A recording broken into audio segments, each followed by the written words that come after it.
Guys, meron tayo ditong magpa-upgrade ng kanyang motor. SA2 version 1.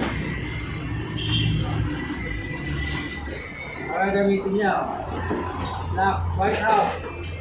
3.5 mm. Ayan. 53.5 mm. Tapos, anong curve niya?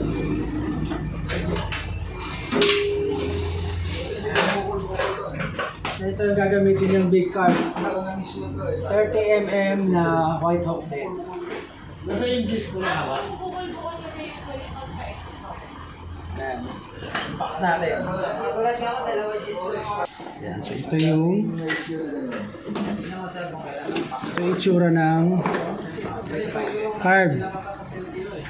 Iyan oh. Yung carb ni White Hawk, maraming option na jettings yan kasama. Kasamang manifold.